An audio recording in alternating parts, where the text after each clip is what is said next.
Good evening, everyone, and welcome to this webinar series, cCep series on mediation. It's a privilege for us to have Justice Kurian Joseph join us on this panel. He obviously is extremely busy, and so, Justice, thank you so much for your time. We also like to welcome Meng, who is CEO of the Singapore International Mediation Centre, and my colleague Sahil and Payel as well.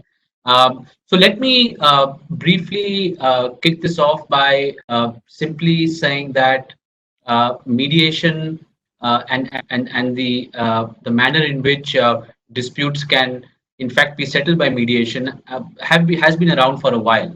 But there have been a number of jurisprudence developments that have taken place globally, including obviously the Singapore Convention on Mediation, which is the United Nations Convention, which Meng will talk about. So we thought that we'll share some experience from obviously a number of people who are very experienced with this, including some of our own thoughts. So Justice Joseph, maybe I can start with you. Obviously, you're from the bench. You've looked at cases throughout your career. It would be great to get your perspective on mediation and more importantly on what you think. Yeah. Very good evening to all of you. I must heartily congratulate Sahil, Vivek, Payel, and of course, the great man, Webunar, has come here today because me happened to be one of the very few who have been trained by the Singapore International Mediation Centre. That we are trained mediator there also. Well, as Vivek said, from my experience as a lawyer, prior to becoming a judge, which spans over to 20 plus years, and as a judge, which is around 18 plus 19 years in the High Court, and as a Chief Justice in the High Court, and as a judge in Supreme Court. I had a passion. I must say, I was a passionate mediator on the bench. Because I found almost 50% of the cases which have been coming up before me, not on the real criminal side, but of course I tested those also on the criminal side also. But on the civil side, almost 50%, except those where cases where in the Supreme Court and the High Court where interpretation of the Constitution is involved. It's all about disputes. So if it's about the dispute, there is a resolution. If it is a question of law, we need to address the question of law and answer it. But as many of the clients have told me, in the sense, as a lawyer, sir, we are not interested in your judgment on the serious questions of law. We just want to know what you are going to give to us. They are not interested in reading our 1900 pages or 900 pages. So my experience, I always been, people always appreciated short judgments, and I never ever ventured for voluminous judgments in all my career as a judge in the High Court and in Supreme Court. Yeah, I just wanted to tell. So people, after some time, they start asking, so why are we made a platform for all these things? We need to know what our issue is and how are we going to redress it. And if they get a solution, they're all the more happy. They don't want to read our law books. They don't want to enter into our legal discussions, etc. They need to have their dispute resolved. So I found two elements in this. One is redressal of a grievance and resolution of a dispute. So behind every grievance, there is a dispute. So if this dispute can be resolved, this grievance can be redressed. So my attempt has always been to identify what the grievance is and what is actually the problem behind this grievance. Many a time I have found that there is a small dispute, maybe a larger dispute between the families, between the corporates, before even in one case I found that it's just an ego dispute between two heads of two corporates. So with those two people whom we could identify, that I always say in the court, you need a sixth sense to identify what exactly is the issue. So the moment I identified where exactly lies the issue, then it was very easy for me to bolster their ego and then get them that they are the main people to get involved and see that, take things forward. And you need a continuing relationship, not that one wins and one loses and you break away your business also. No, you need to go forward as friends forever. But with that, this has been very successful in the corporate sector, and of course in family sector. All the lawyers in India know tremendous has been my success in resolving family disputes, because I always use this example of a derailing of a train. You don't leave the train once it derails. No, you always go back to the place where it has derailed and see what happened, whether it's on account of an engine problem, or on account of some bogie problem, or on account of some what they call the railway line. So you need to repair whichever has caused the problem, repair it, and then you continue the journey forward. So in life, you can't break the journey merely because it has derailed. So you have to repair either the track or the bogie or the engine, whatever it be, and then take things forward. If you start leaving it, then you cannot continue any journey at all. So midway leaving the journey is a foolish thing, and continuing the journey after repairing the defaults or the problems, and so solving it, if you can solve it also. Very rarely you leave the track. No, you never leave the track, So go forward. So that is as far as family disputes is concerned. Coming the post-retirement, I've seen in arbitration. I just want to share two experiences. One, as an arbitrator myself, after some time suggesting to the parties that, after all, your dispute is in a very narrow compass, and this is all your problem. Once you start realizing what the issue is, just suggest to the parties that, you can go for a mediation. This is an ideal case for mediation instead of wasting your time and money and your energy, yes, and spoiling your relationship. You can just think on these lines and then go forward in your business and have it resolved. In all the cases where I could identify and suggest that this is an ideal situation to go for a mediation, the response was simply superb. And in one case, they insisted that I should be the mediator myself. I said I have a risk. In case it fails, I won't be in a position to continue as mediator, because you'll be confiding to me so many confidential information. They said there's no question of failure in case you continue as mediator. So they gave me a blank check and just do it. And I finished it. The third sitting, the whole thing were over. I could deliver an award on the terms they were able to settle. The second experience I wanted to share was, after some time, the way we have been handling the arbitration, one of the sides, they just asked us, sir, after all, this is only this much of a dispute, and why don't you try a mediation? I was thrilled. So excited to hear from the party that, why don't you try a mediation? And I got the other side also consent to it after getting proper instruction. And we had two more sittings as a mediator. That too I did myself, and it's going to be resolved. I'm sure it will be resolved. So these are two experiences post-retirement as an arbitrator which I've been doing. So of all the things I've seen in my life, of course, arbitration has its own advantages as far as arbitrators are concerned. It has its own merits if you continue like that also. But mediation, if you try, it is the best method, because it resolves the dispute, redresses the grievance, maintains the relationship, and nobody has a hurt feeling, and the business or the relationship continue, and you have a lot of peace between the parties and in society. So thank you. I just would appreciate all the esteemed listeners to this program, or viewers of this program, that be passionate in mediation, and you will find peace at home, in your workplace, and in society. Thank you. Thank you so much, Justice Joseph. I think you couldn't have put it better. I think the key words that I really got out of what you said was you'll be at peace. And I think it's important that in mediation, therefore, there are no winners and losers like you have in arbitration or you have in a litigation, because you've reached a settlement with mediation conventions and even institutions which train mediators and encourage mediation throughout the country. So maybe I can quickly jump to my colleague Payel. Payel, Justice Joseph has very nicely given two perspectives. One, when he was a lawyer, passionate about mediation, and the second, when he was a judge, and also now as an arbitrator. So I think we couldn't have asked for a broader canvas on a perspective on mediation. So Payal, if you could quickly tell us, where does the law in India stand?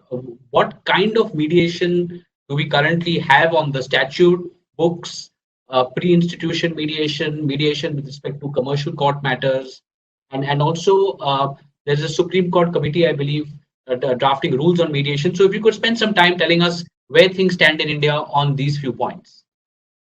Thank you, Vivek.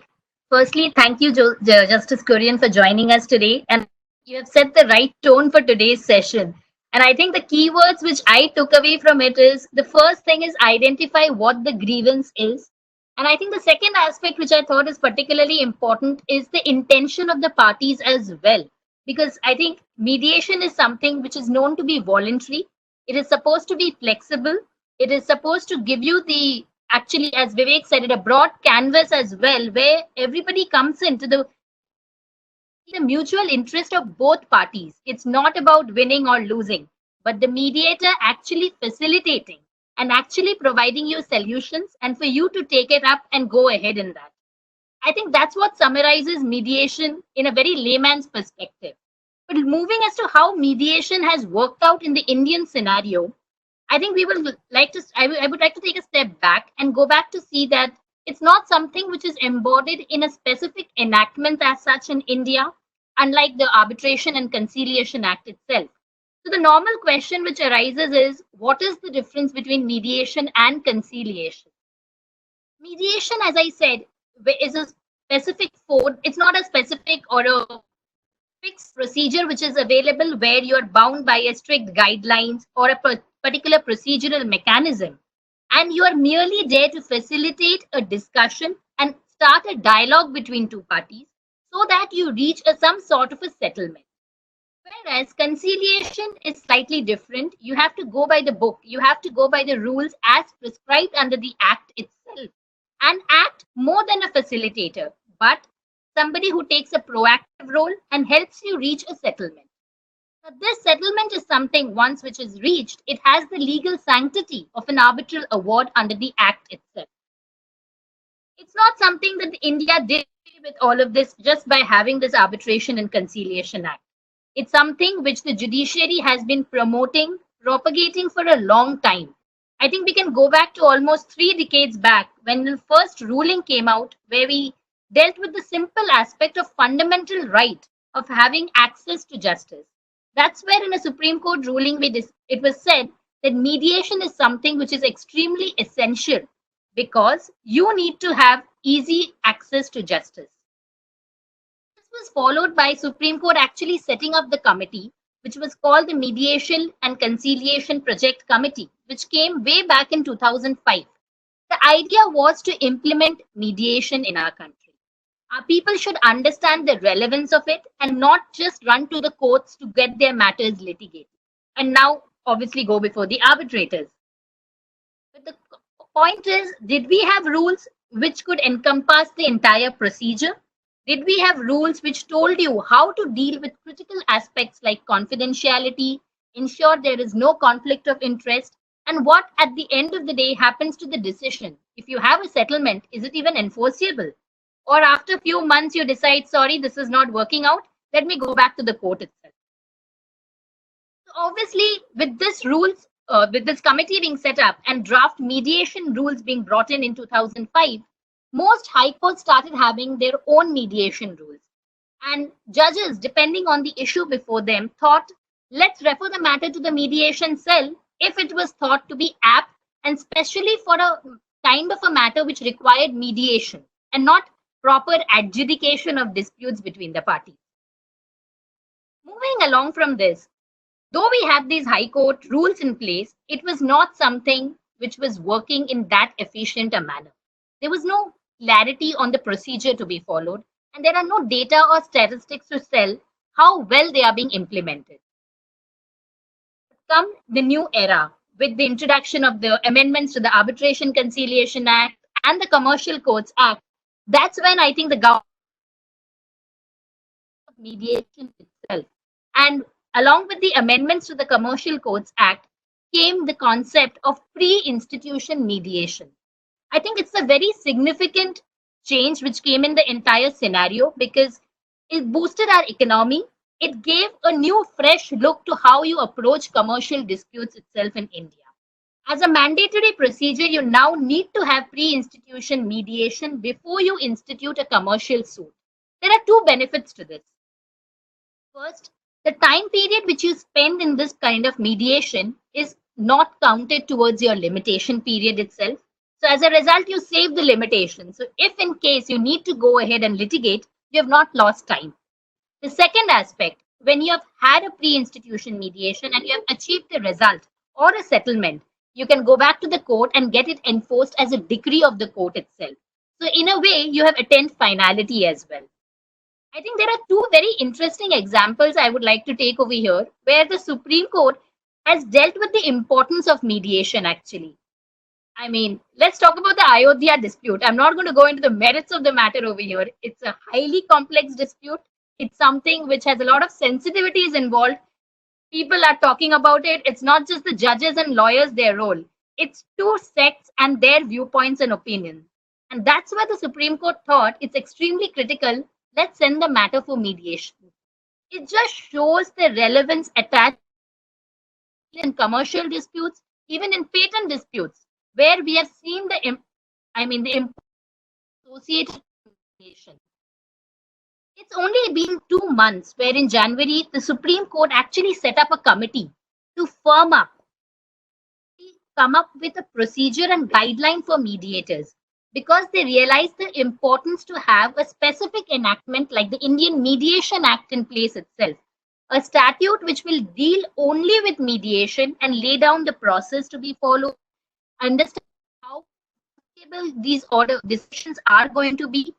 But the problem lies in the fact that what disputes are actually going to be mediated. Supreme Court has said all trade disputes, commercial disputes can be mediated, or even tortious issues can be mediated. But there's a lack of awareness, lack of knowledge, lack of training, which needs to be dealt with. So I would just conclude on saying that the need of the hour today is to have a specific enactment in place and a regulatory framework which will guide how to go about with mediation. Vivek, back over to you. Thank you so much, Payel. That was very, very clear. And Sahil, if you can hear me clearly now, I believe there was some problem. I'm going to ask you, as a precursor to arbitration, MedArb or whatever you want to call it, where do you see things in India as far as mediation is concerned? How do you marry mediation and arbitration together, and what are some of the principles behind that? Sure. So thank you for your question. Now in India, traditionally, mediation has been used in family-oriented disputes. These could be disputes between a husband and a wife, or even the traditional joint family disputes where you've had separation of brothers and sisters and their interests across several businesses. Late, you've seen a marked increase in using mediation in the sphere of corporate commercial disputes. And the experience has been very, very positive. To put this into perspective, the starting point of a dispute resolution in a commercial contract is the dispute resolution provision in the agreement. There are enough clauses out there where prior to invoking arbitration, there is some level of mediation or discussion that is already contemplated between the parties. Till recently, it was something rarely enforced because by the time a dispute arises, most parties don't even want to talk or resolve disputes. They just want to initiate some sort of legal proceedings. The market's now mature. You have better lawyers coming in. You have better advisors coming in. What you're now seeing is that parties actively considering options such as mediation for a bunch of reasons. Cost is certainly one of the reasons. We can be honest about that. But I think the larger picture is that there is an understanding that the global economy has been tough on a number of businesses. When your traditional business counterpart, someone who you've been dealing with for many, many years, is facing some actual issues, which is reflecting on their non-performance of certain contractual obligations, the idea is to work your way through the issues so that you can live to work together another day. The bridge between the parties does not get burnt. And that in mediation is one very, very big advantage. So, before invoking arbitration, mediation is something people certainly can and should consider. And you can technically do mediation at any point in time, even after filing a suit in a court or invoking arbitration. You can certainly attempt mediation, and chances are you will succeed in it. Back to you.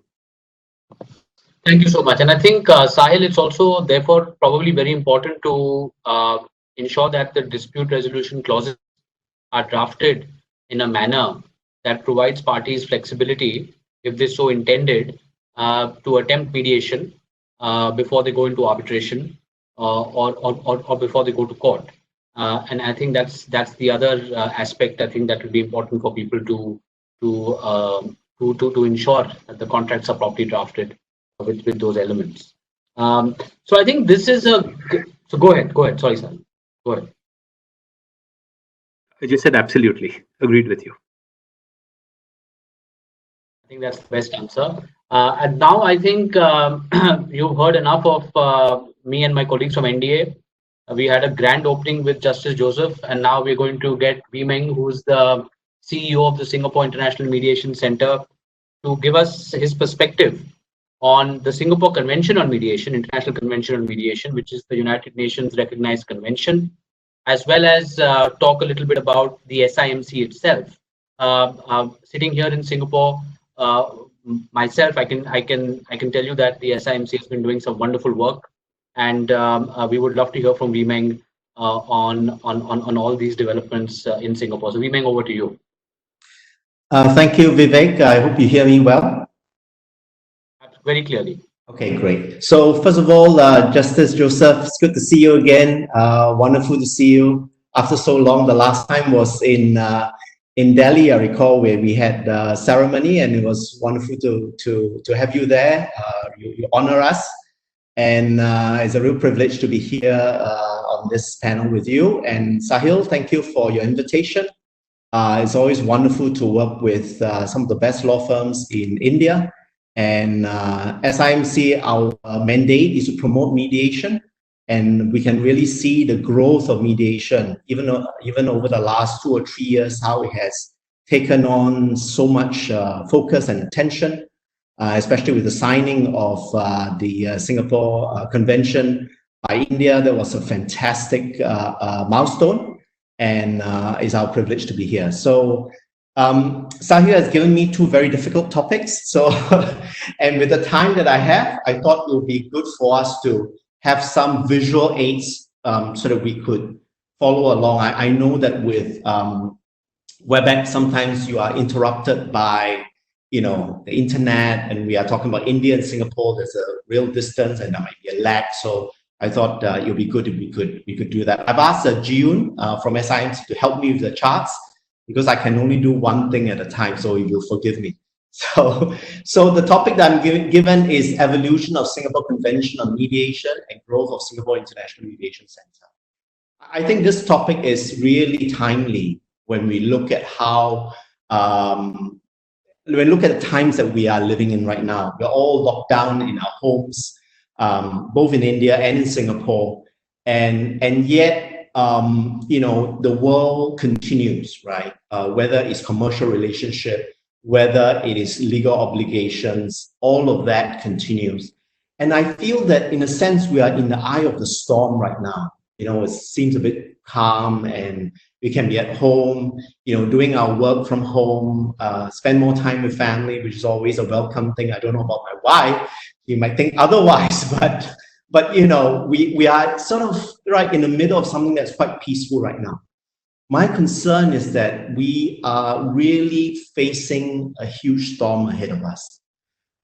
Whether it is the disputes that will come out right after the lockdown, or it is the relationships that will be spoiled. It will be all the challenges that you will face. So just for interest, today at CNN, I was just looking at the news. You would have noticed this is like a headline news that Bangladeshi garment workers face ruin as global brands ditch clothing contracts amid the coronavirus pandemics. I mean, that is very, very sad. But that's the reality of the world that we are living in right now. The value of the cancelled contract just from this single industry alone for Bangladesh is $3.17 billion US. There are about 1 billion pieces of clothing to be made, and there are 2.27 million workers that are affected. And this is just one story, right? Or just one thing that's happening. You can think of it cascading across India, cascading across Asia, in Singapore, etc. So I think there's a great need for us to consider mediation as a viable option to resolve not all of them, but at least some of the issues very quickly, very practically, and move the parties along. So I think in a sense, when we look at the Singapore Convention on Mediation, which was signed last year, in a sense, it's really an idea whose time has come. And we are all very blessed to be part of this journey. And as IMC, we are very appreciative of the support that we have in the different law firms, including NDA and the justice and the courts in India as well. So thank you. So let's move to the SCM itself. Let's move to the first chart.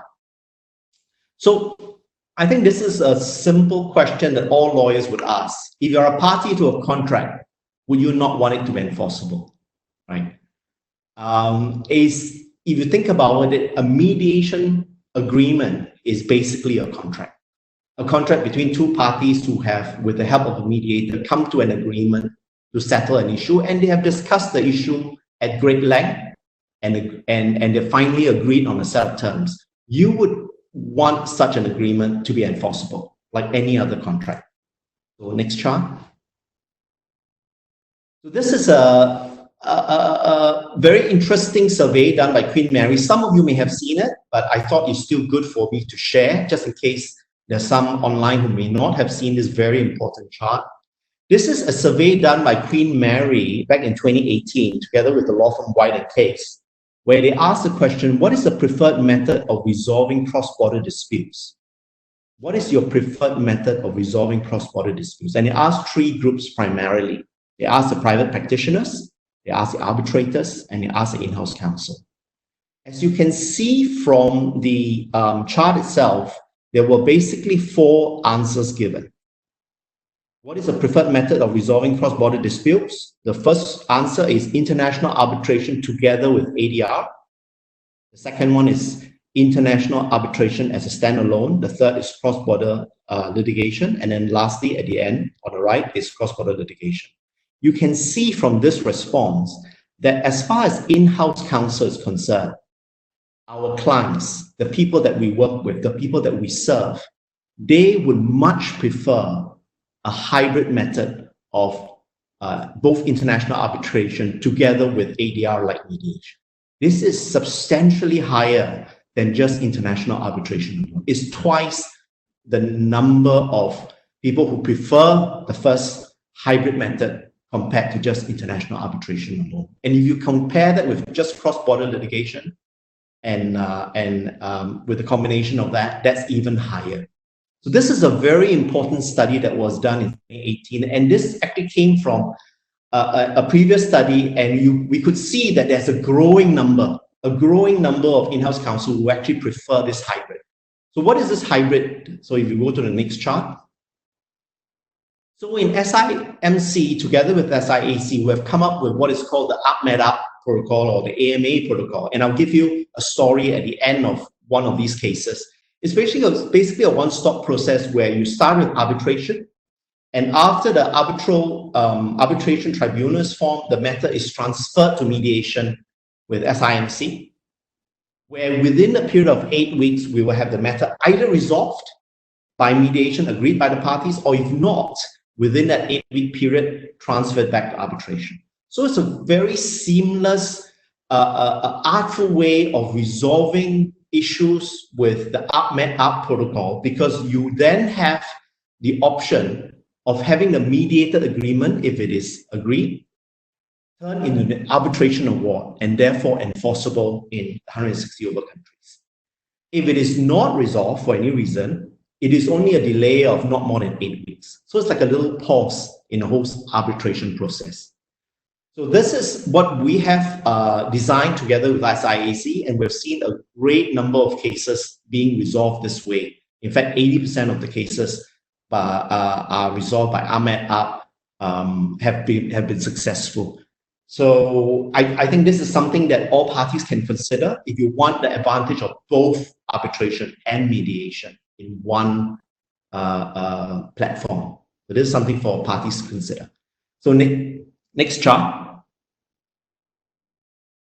So, you know, the New York Convention obviously is important. It was set up in 1958. India, in fact, ratified very quickly. 2 years later, in 1960, we were doing some Googling to find out the year which India ratified the New York Convention.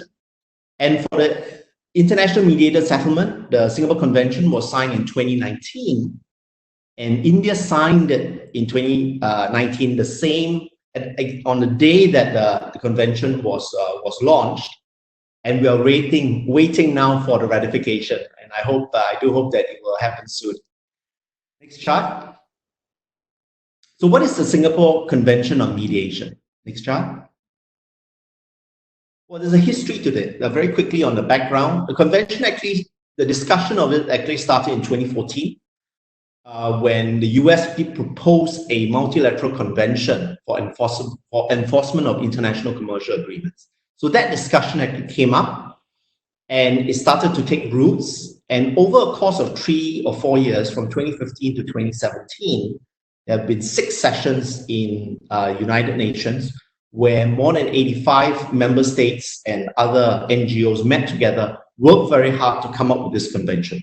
A lot of hard work was put into it, and it was actually done in record time, in a sense, for such a convention to be agreed.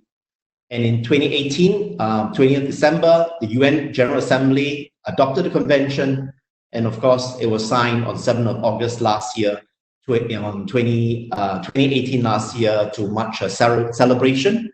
And we had a lot of the lawyers from India who came down to Singapore to celebrate with us. So the goal of it is really to encourage mediation the same way the New York Convention has been so successful in facilitating the growth of arbitration. And we believe that this is a convention that will grow from strength to strength. Next chart. So these are the countries that have signed up, both on the day itself, on 7th August, and subsequently. There are altogether 52 countries that have been signed. I've highlighted in yellow the major countries and economic powers that have signed, which include China, India, South Korea, and USA. And I'm very, I recognize also that for India, these are also your major trading partners: China, South Korea, USA. When I talk to our partners in South Korea, they keep talking about the major plants and manufacturing facilities that they have in India. When I talk to our partners in China, they talk about the same thing. So the cross-trade between, just amongst these 4 countries, is tremendous. And so we believe that the potential is going to be fantastic in having the convention ratified eventually by all the countries. So next chart. So beautiful photograph of all the heads of states that were represented there. And you can see it's a real mix of different countries, different cultures, different languages. It's not any regional group that was represented in any way. And I think that's the beauty of the convention. It represents humanity. It represents the different cultural groups, the different nationalities, the different languages that were represented. And wonderful, wonderful photograph there. Next chart. So eventually the convention will come into force on 12th of September. This might be news for some of you. We've been waiting for this to happen. It actually happened a year after, because what the convention required was 3 countries to ratify. The first 3 countries that crossed the line were Qatar, Fiji, and Singapore. We know that several countries, and because we are working with all these major countries as well, we know that every country is taking steps towards this ratification. Of course, COVID-19 came along and that moved the deadline a little bit, but we believe that many of these countries will eventually ratify as well. But regardless, because 3 countries have ratified, the convention will come into force on 12th of September 2020. Next chart. So what are the benefits of the convention? The benefits of the convention, frankly, are quite obvious, right? First of all, it promotes investor and business confidence. There was a survey done that showed that the business community, are much more likely to do business with a party who comes from a signatory state. And the reason is because they would then have a different option of resolving disputes, whether it's by litigation, arbitration, and now adding to it mediation. So it promotes investor and business confidence in doing business and in managing disputes. Secondly, it produces savings in the administration of justice by states. I know that there is a tremendous need in India to really address the large number of cases that are in India, and maybe in some way mediation will be able to help alleviate some of those pressures. And then thirdly, it promotes thought leadership in international dispute resolution. International dispute resolution will continue to grow, whether it in the area of mediation, whether in the area of online dispute resolution, whether in the area of investor-state disputes. All of these will continue to grow. And with mediation, we then become a viable way for at least some of these disputes to be resolved. So I think with that, I want to just hand over the time to Sahil to talk a little bit about your experience and the perspective from India. Sahil? Sure, thank you. So with that background, it's important to understand that while mediation has been mentioned in domestic law in India, for example, the Civil Procedure Code, it hasn't yet got a statute that covers it as yet. Now, thanks to the Singapore Convention, this domestic law is on its way. The concept of mediation is ingrained in us. I mean, it's been there since time immemorial. That's a strong push for mediation. But if we have to understand and harness the power of mediation to commercial disputes, there needs to be that level of enforceability that you spoke about. This will help drive the adoption of mediation. Fortunately for all of us, the Singapore Convention will help converge global efforts and speed up adoption of mediation in commercial disputes by addressing this issue of enforceability. We hope that the domestic law that is being considered will also have strong domestic provisions for enforceability. So that's one big hope that we have. I think the Singapore Convention has sped the process along very, very quickly. There is one more softer aspect, which is the development of the legal professional to appreciate and adopt the process of mediation instead of giving it a go-by. For that, my feeling is that we do have a large number of sophisticated dispute resolution professionals in India, but the need to train and consistently train people cannot be overlooked. Each dispute resolution lawyer must understand and test for himself or herself with an open mind whether the case before them is one that can be resolved using mediation. And the overall dispute resolution strategy must contain that analysis. You must give mediation a fair shot with an open mind. That's my thought. Thank you.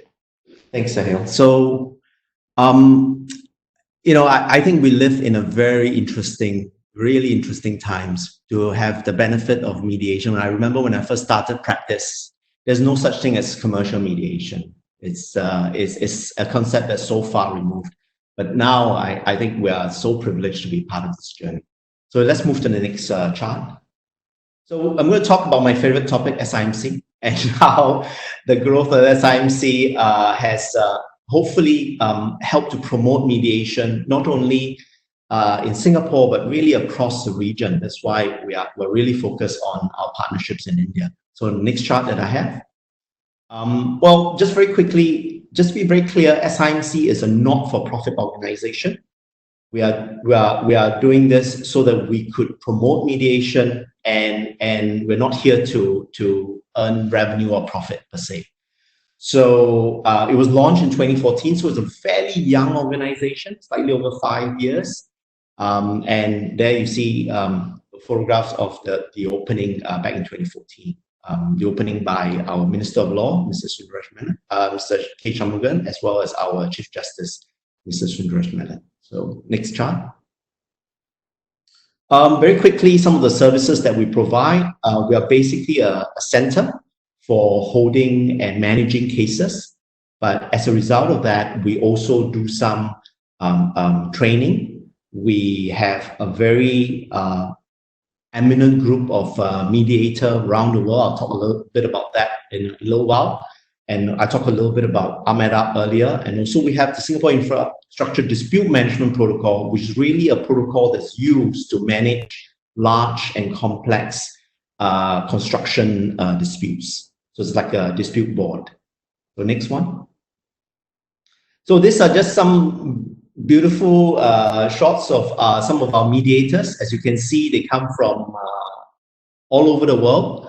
And they are also very eminent mediators in their own right and in their own countries. And this is just a sample, right? Next shot, next chart. We have more than 70 international mediators from 17 countries. The last count, maybe we may have added 1 or 2 more. But as you can see, they really come from all over the world. And the reason for that is mediation at the end of the day is very localized in the sense that you do have to understand the culture, sometimes the language, and sometimes be able to reach out to individuals and the corporations. So having a large representation across the world, we hope to be able to provide the best of the mediation community for our clients. Next chart. Some benefits. I mentioned this earlier, that our success rate is about 80%. Normally, the mediation is done in 1 day. Of course, I'm talking about in-person mediation as opposed to ODR, which will probably take a little bit longer. The very important thing is that the parties retain control and the settlement agreements are enforceable. So next chart. I'll spend a little bit of time on this. I know we are running a little bit short of time, but I think this is important. We have more than 100 cases today. As you can see, interestingly enough, and I did not manufacture this, India has the largest percentage of participation, right, for SIMC overseas user. And this has grown.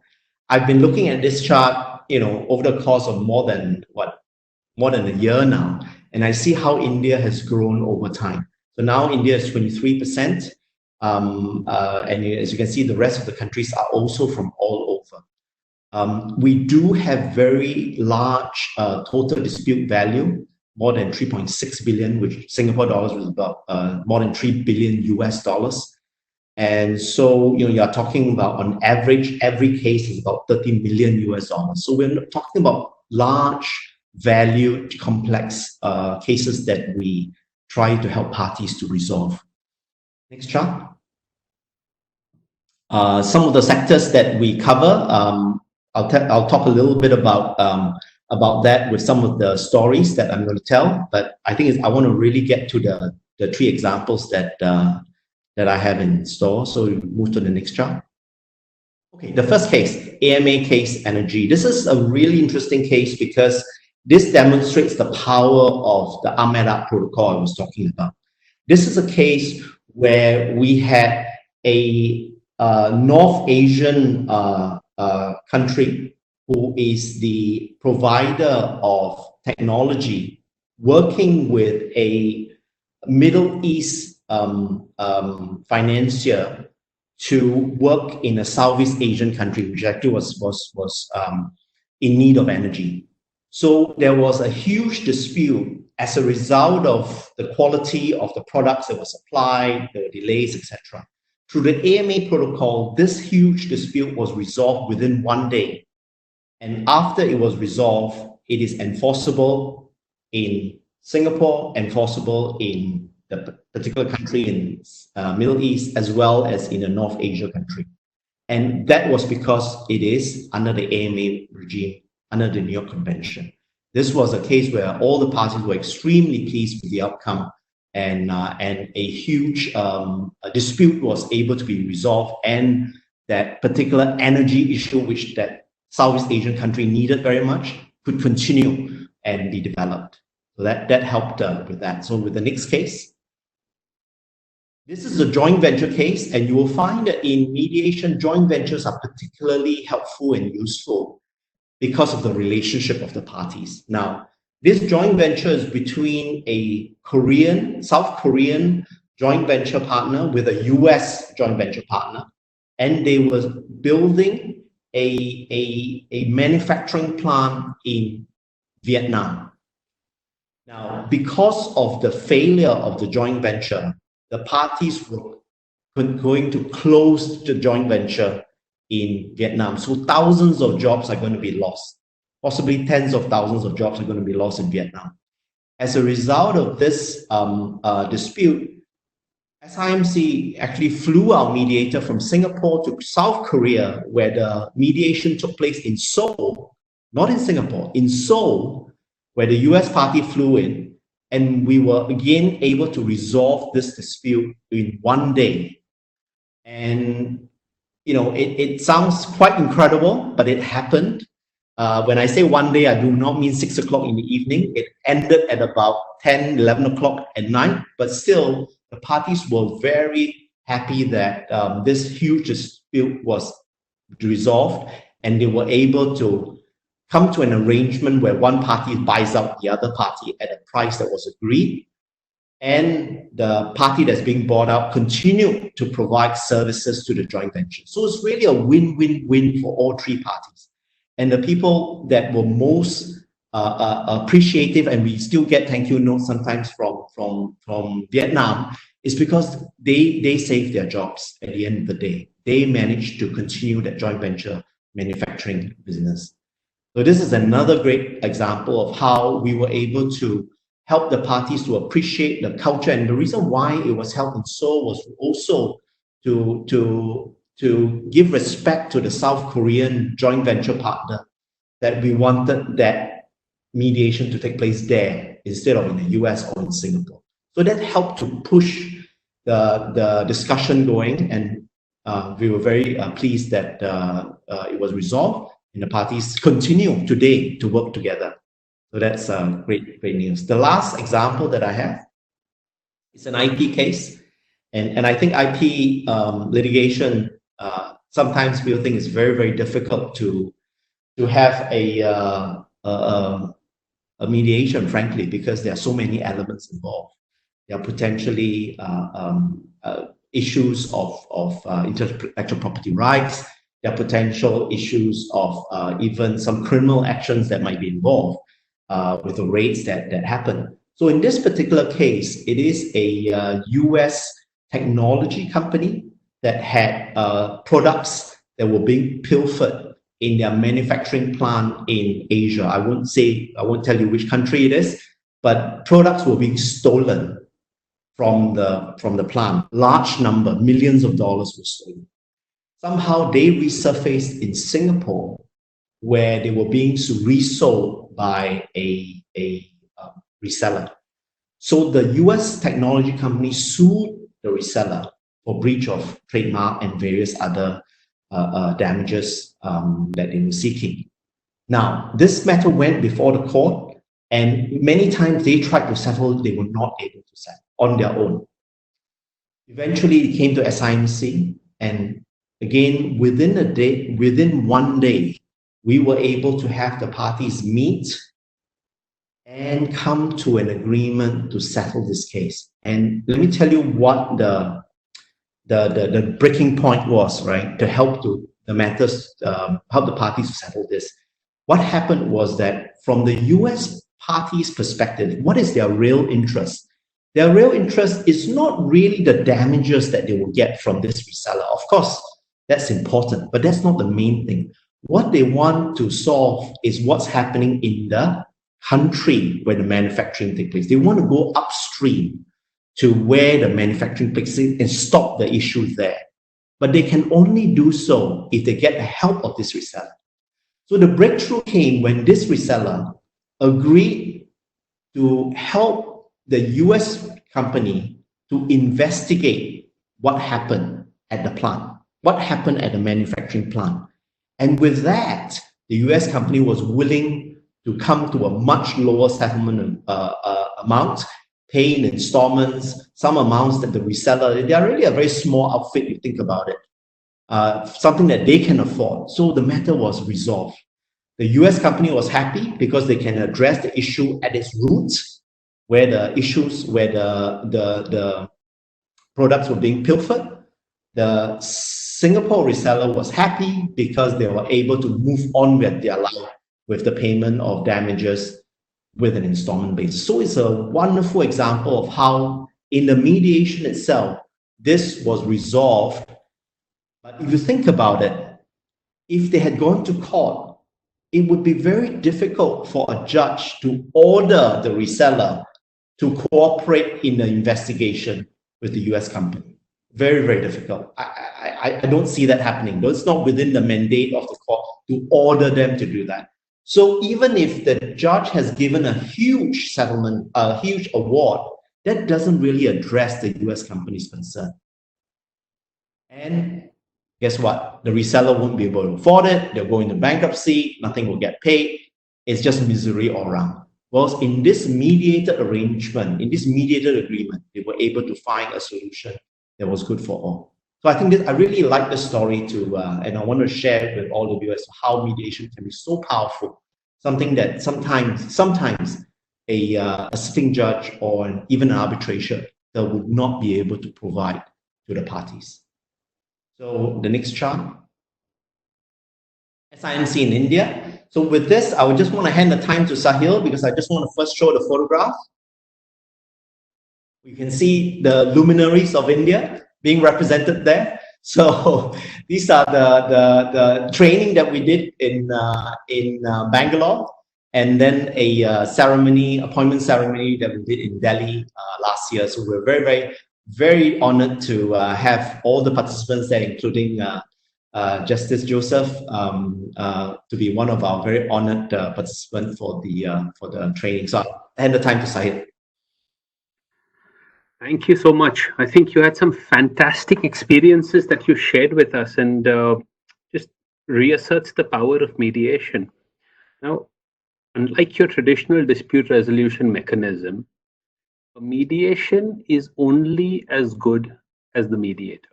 So it's not like an arbitration where you have three people who are judges and chances are you'll balance something out. No, mediator plays a very, very active role in any dispute resolution process. The job of a mediator in a dispute is a tough one. On day one, he must sit at the table with two warring parties and basically try and ensure that he doesn't get caught in the crossfire. By the end of the journey, and when I say end of the journey, as you saw, it's a one-day journey with the parties. It is likely that he or she will build the bridge and facilitate a commercial settlement. That is the power of mediation. It's a one-day process or a two-day process. That's how it works. Now, I had the good fortune to witness the power of mediation very recently, where one of the shareholder disputes that I was handling, which was a global dispute. It had tentacles in India, in Mauritius, in Luxembourg, in Dubai, and in Hong Kong, was resolved by the parties in just about 2 or 3 sittings. This was a dispute where the two factions had been fighting for over 7-8 years, and they had basically spent huge amount of money on hating each other. But they're shareholders, they're stuck at the hip. So mediation helped them resolve it. And the best part, the settlement that they arrived at was willingly followed through, with no need for any enforcement proceeding anywhere in the world. And any dispute resolution lawyer will tell you, when you have that many jurisdictions in which you can open up proceedings, it's easy for any of the parties to renege on the settlement. That is one of the big upsides of mediation. Now, with that, let's move on to concept of a trained mediator, and we'll quickly conclude this. June, I think we can close the charts. Thank you. So Meng quickly touched upon the process that we went through in Bangalore. There was a 2-day specialist mediator course which was held by SIMC and CAMP Mediation. The experience was absolutely mind-blowing. I attended that particular session.